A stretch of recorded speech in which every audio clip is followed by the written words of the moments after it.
ఫిబ్రవరి 9 కొరకు CH Spurgeon గారు సిద్ధపరిచిన ఛాను నేను చదువుతున్నాను, మీరు వినండి.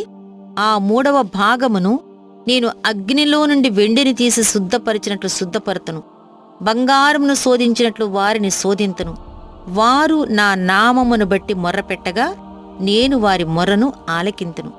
మీరు నా జనులని నేను చెప్పుదును, యెహోవా మా దేవుడని వారు చెప్పుదురు. జెకర్యా 13వ అధ్యాయం 9వ వచనం. కృప అనేది మనలను విలువైన బంగారంగా మారుస్తుంది.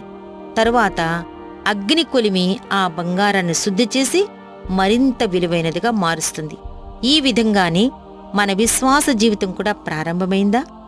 శ్రమలు నాకు అక్కర్లేదు అంటే, అంతా హాయిగానే ఉండాలి అనుకుంటే మనం పొలములోని రాళ్లవలే నిష్ప్రయోజకులమైపోతాం.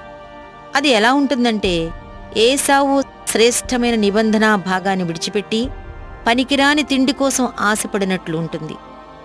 అలా కాదు ప్రవ్వా, నీ సన్నిధి నుండి త్రోసివేయబడటం కంటే అగ్ని కొలిమిలోనికి వెళ్లడానికే సంతోషంగా మేము ఇష్టపడుతున్నాం. అగ్ని మనలను కేవలం శుద్ధి చేస్తుంది, అంతేకాని నాశనం చేయదు. అగ్నిగుండా వెళ్తాం కాని అగ్నిలోనే ఉండిపోం. ప్రభువు తన ప్రజలను ప్రశస్తమైన వెండివలే చూస్తున్నాడు. కాబట్టి మనలోని మస్టును తొలగించడానికి చర్య తీసుకుంటున్నాడు. మనం జ్ఞానులమైతే ఈ చర్యను స్వాగతించాలి. ఈ శుద్ధి కార్యక్రమాన్ని తిరస్కరించకూడదు. ఈ శ్రమ కొలిమిలో నుండి బయటపడాలి అనే ప్రార్థన కంటే శత్రువు మన నుండి దూరమయ్యేటట్లు ప్రార్థించాలి. ప్రభువా, నిజంగానే నీ చేత పరీక్షించబడుతున్నాం. ఈ తీవ్రమైన వేడిలో మేం కరిగిపోవటానికి సిద్ధమే. ఇది నీ ఆలోచనే. నీ ఆలోచన ఎప్పటికీ మంచిదే. ఈ పరీక్షలో నిలబడేటట్లు చెయ్యి.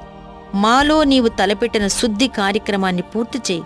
మేము ఎన్నటన్నిటికీ నీ సొత్తే.